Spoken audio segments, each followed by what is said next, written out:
Hey, Restoration, let me start off by asking what will seem to be a negative question, but it's actually a sincere question.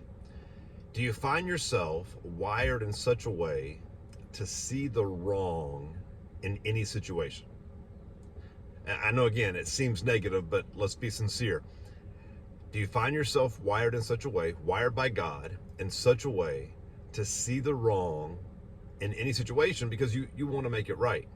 I read a quote years ago, and I'll never remember who said it, and I'll probably actually get the quote wrong, but in essence, here's what it said.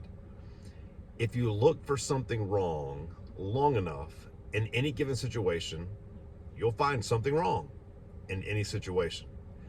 I think there is a wiring where God wires people in such a way to see the wrong in efforts to make it right. But quickly, that can become a critical spirit.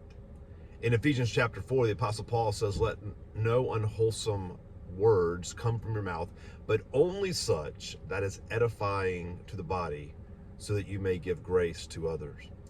I read one psychologist who said there are 3 reasons why we find ourselves with a critical spirit. One is the self factor. Like we're so insecure about ourselves, or we're so kind of wounded in such a way that we want to find something wrong with everything and everybody else to make ourselves feel better. The second reason was the fear factor. The fear factor meaning, like, if I don't do something, then the what ifs might happen. If I don't intervene, then this could go south really quick. If I don't do it my way, then this could be a disaster, which leads into the number 3, and that is the control factor. Listen, if you are wired in such a way to see the wrong, let me just encourage you to be aware that your proclivity might be to bend to a critical spirit.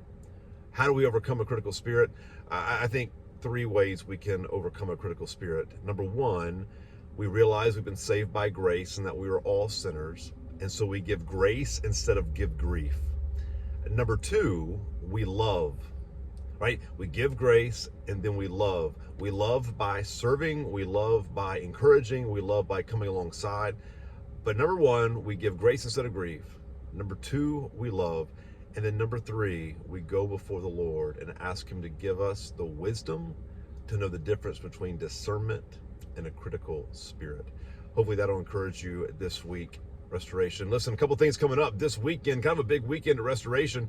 This Friday, we have the Daddy-Daughter Dance. Not too late to sign up. There's a link at the bottom of this video. Number 2 is we have Starting Point. Finally have the first Starting Point of the year coming up this Sunday. Again, not too late for you to sign up for that. Starting Point class, for those of you who don't know, is our prospective new members class, right? We treat that as a fuel or a filter for you in discerning where God might be calling you to call church home. And then, of course, we'll continue our series on the book of James, Life Hacks for 2024. Got a message this week that will literally speak to every person in the room. Believer, unbeliever, kicking tires, resist, it doesn't matter. This message is for you this week. Hope to see you there. Restoration, don't forget to sign your annual membership covenants if you haven't already, or sign up for Starting Point this Sunday. All the information at the bottom of the video. Love you, church. Be on mission.